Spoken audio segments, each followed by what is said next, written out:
So I told some stories about Vegas. As risky as I got, I said, we are in Vegas. We always come to Vegas because the slogan is, what happens in Vegas stays in Vegas. So that's not entirely true. We were here 6 months ago with the boys. Still hurts when I pee.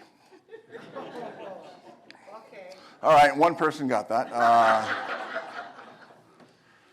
So I finished, as I was closing my set, I was in sales, and that year, if you hit a certain number, you got to go on President's Club, which that year was a $10,000 cruise through Turkey, Italy, and Greece. Pretty awesome. Yeah. I was nowhere near getting on the boat. I hadn't hit my number that year, but I had a captive audience, and when you have an opportunity, it never hurts to ask. So I was up there, and I said, you know what? I want to apologize to my teammates. I want to apologize to all of you. I didn't hit my number, but I'm kind of helping out the company right now. Yeah. Can I get on the boat? And I shut up. And about 10 seconds later, a guy from the front row stood up, came and shook my hand. He goes, kid, you're on the boat. Yes. Another standing ovation. I went nuts Oh, yeah.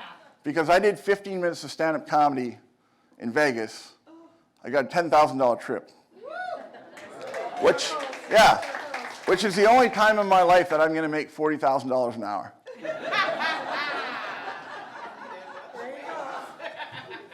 But the lesson here is when you have an opportunity, say yes, even though you don't know what you're going to do. Figure it out, help people. Yep. The second lesson is, what was the second lesson? I just had a brain fart. Awesome. We can edit this, right? No. But the lesson is when we laugh, we connect. And when we connect, our hearts are opened up. Yep. So I got up there, I took a risk, I said yes. I made them laugh, and I got a $10,000 trip. Several years after that, I was running my own show in a hotel lobby bar in Vancouver, and this was the night that my brain switched in stand-up comedy and in life because I finally realized what Robin Williams had said to me. There was about 40 people in the hotel lobby bar. I was the MC, and at a comedy show, the MC warms up the audience, tells people where the bathrooms are, where to get drinks, all that kind of stuff, and we bring up the other comedians. So about 5 minutes into the show, a father and son, which I assumed, came and sat down in the front row, put their feet on my stage, grabbed a beer, and crossed their arms. Not the kind of body language you want at a comedy show. And so I thought, I don't know who these guys are, but I'm going to make these guys laugh. Because before that, I used to go on stage to get laughter, but that night I said, I have to give laughter. Subtle but big switch. So as the show kept on going, these guys started to smile a little bit and crack up. At one point, I said, hey, bartender, if you can get these two guys in the front row another round of beers and put it on their tab. That got them going. So finally, by the end of the show, by the time the headliner was done, they were laughing and having a good time. So afterwards, I went up and talked to them because I wanted to know where they're from and what they were doing. And so I asked him, I said, well, have you guys been to the show before? And he said, no, we've been walking by for the last 8 weeks. Every Thursday night we walk by, but we're too tired. I said, oh. He goes, yeah, we've been staying in the hotel. My wife was diagnosed with breast cancer 8 weeks ago. And so my son and I stay here. Every day we go across the street. We take care of her. We take her to doctor appointments, do whatever we can to make her as comfortable as we can. I looked to the son. I said, well, how's mom doing? And he looked at me with tears in his eyes. And he said, mom passed away this morning. So here I am. I had no idea who these guys were. We're strangers. We're hugging in a hotel bar lobby after a comedy show. And the father finally got it together. And he said, Greg, thank you for making us laugh. It was the first time we felt normal in 8 weeks. Yep. Way to go. But it's not about me, it's about laughter. That's right. It's about sharing with people that we know and that we don't know. Because when we laugh, we connect. And when we connect, our hearts are open. And when our hearts are open, we can change the world and make it a better place. So here's a little laughter break. after that. I don't know if any of you have seen this, but all right. Most of you have gone to the bathroom before. That's good. So like I said, I work with organizations and companies on how to work happy, to get more productivity, less stress, more self-care, more community. And one of my favorite authors, Sean Acorn, said, the single greatest advantage in the modern economy is a happy and engaged workforce. And I think that is so true. Everybody I talk to, people are stressed, people are lonely, we're asked to do more with less. And people, we need to laugh, we need to lighten up, we need to take care of ourselves before we can take care of others. The picture there is my favorite team, the Edmonton Oilers. And this picture was taken in 1984. The year before, in 1983, they were playing the New York Islanders, and they lost in the Stanley Cup Final 4-0. Just gotten wiped clean. And typically afterwards, they hoist the Stanley Cup, the crowd's going nuts, and the visiting team goes and lock. Whoever loses, right? You don't want to see that. But the coach kept his team out on the ice to watch the celebration of the Stanley Cup. And a reporter went up to Glenn Sather the next couple of days. He goes, why the hell would you do that? You guys had just played for 12 weeks. Their dreams were dashed. They're tired, they're spent, they're hurt, and you kept them out. And the coach said, I wanted them to see what it was like to win the Stanley Cup. I wanted my players to experience the joy that they saw on the other team. The next year they went out, they beat the New York Islanders 4-1. So by having positive thoughts, by thinking things, and research shows that even thinking about laughter, we don't have to laugh, but even thinking about it will release endorphins. I also know this true from research, is that when we have positive mental thoughts, like planning a vacation, my wife and I just booked a vacation for Mexico in June, and we have so much more positive energy and we're so much more happier. We haven't even gone on vacation, but the act of booking it and stuff can really help our mental health. So here's a couple of statistics on stress. 500 billion is siphoned from our economy due to stress. This is just North America. 550 million sick days are related to stress. And stress is also the cause of 60 to 80% of workplace accidents. Numbers are staggering, and this is obviously from a reputable organization. It affects the mental and physical and emotional of our well-being. Stress increases heart disease, mental health, and cancer. And by laughing, like Norm Cousins showed us, we can reduce, we can't get rid of cancer just for laughing, but we can reduce our stress and it drops our blood pressure, everything else. So doing things, self-care, laughing like we all do is very helpful.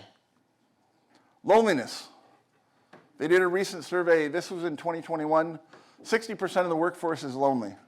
I don't know, anybody here had to work from home the last 2 years? It's a lot more difficult than I thought. When I first started working from home, I'm like, oh, this is great. I'm gonna, be able to work from home in my pajamas and go to the kitchen for lunch and my wife will be there, right? I'm all excited, and about 3 months later, you hear a cough across the house and you're like, Lord Jesus, let it be her. It got very lonely. Even though we're working and living in the same house, it can be lonely. Loneliness affects our productivity and employee retention. And loneliness increases sick days by 5 times. That's a lot, just because people are lonely and they don't have anyone to talk to or hang out with.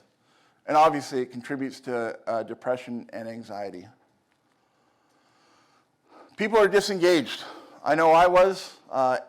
During COVID, productivity dropped by 18%, a 37% increase in absenteeism, 49% more work-related accidents, 60% more errors and defects. So if you're manufacturing, that's where that went up. And a 65% lower share price over time for companies because people are lonely and disengaged in the workforce. So how do we take care of stress? How do we turn that around? Anybody here meditate? Probably everybody meditates. I started meditating about 6-8 months ago. I have severe ADHD, so I never thought I could last 3 minutes by myself, listening to my thoughts. But now I do it every morning. I have an app, I use Headspace. And every morning for 15 minutes, I sit there, I meditate, and I can tell at the end of the day if I meditated or not. It's absolutely amazing. So it helps with anxiety, it reduces insomnia. I didn't know that as well too. I just recently started, I can't remember the gentleman's name, but a book called Breathe.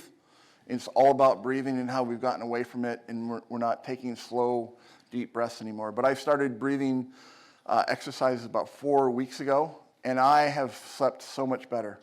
Even just laying in bed, I'll start counting my breaths, meditating, laying in bed, and I'm out in like 3 or 4 minutes. So it improves our heart, our brain, our digestion, and our immune system. Anyone want to guess how much this bottle of water weighs? The water weighs? How much it costs or how much? Weighs. 8 ounces, 10, 12 ounces. How much have you drank? Yeah, right, fair enough. But here's the idea. If I hold on to this bottle for an hour, I'll be all right. If I hold on to it for a day, it gets heavy. If I hold it for a week, it's going to fall out of my hand. The water is like stress. The water still weighs 8 ounces, but the longer we hold on to the stress, the more it weighs. So the lesson on that one is put the water down, right? At the end of the day, at the end of the week, we all have stresses. That's life. We can't get rid of it. But let's do things. Let's breathe. Let's meditate. Let's communicate. Let's laugh. Put the water down. Community. I'm a big fan of community, obviously. I'm an outgoing guy. I love meeting people, and it's been one of the highlights this weekend, meeting all of you. But in my community, we volunteer. Our family, once a quarter, we have a Christian Aid Center in Walla Walla, and they help homeless people get back up on their feet. There's classes and training. And so we'll go in once a quarter, and the 3 of us will cook dinner for about 15 guys. And it's the coolest thing, because we have this like restaurant kitchen and everything, and they have everything planned for us. We just have to put it together. But we do that, and when I first started doing it, I was like, oh, this is going to be so great for the people that I'm serving. But the amount of conversations and the amount of goodwill that I feel when I serve others, it's absolutely amazing. And we all know that, right? When we serve other people, that's when the stress goes down, and that's when we feel better. So volunteer, connect with people. It's a lot different. I probably have more online friends now than I have real friends in life over the last 2 years. Paul and I met on LinkedIn. It wasn't eHarmony. But connect with people, right? Go out of your comfort zone, make connections. I mean, there's all these people here. What if every one of us connected with 3 people? How many do those 3 people know, right? We can do a lot of things just by connecting, having conversations, and helping other people. And that goes for networking. I'm a huge networker, whether it's at church or a Rotary meeting or events like this. I love to connect. I love to hear other people's stories, share, and learn from them. And then here's another one. Oh, gratitude text. Everybody got their phone? Pull your phone out. And we are all going to send a gratitude text. So here's how it works. Go through your phone and find someone that you haven't talked to recently, or someone that you're grateful for, and just send them a quick text. It could be your wife, your husband, your kids, a boss. Send them a quick text and see how long it takes. And there'll probably be a lot of dings and whatnot for the next 3 or 4 minutes. But send a quick, short, sincere text to somebody and just say, you know what? I remember this. I appreciate you. Thank you. I was doing this a couple of weeks ago with a leadership team, and one guy started texting, and not 30 seconds later, he got a text back. Or his phone started to ring. He goes, what do I do? And I go, well, take the call. So he took this call, and it was his buddy. He hadn't talked to in 5 years. Oh, wow. And his text just said, hey, Roy, I miss golfing with you. Let me know when we can go again. And he came up to me afterwards and he said the whole conversation was like, dude, I don't know why we're not golfing more and hanging out. I missed you. So that's the power of a gratitude text.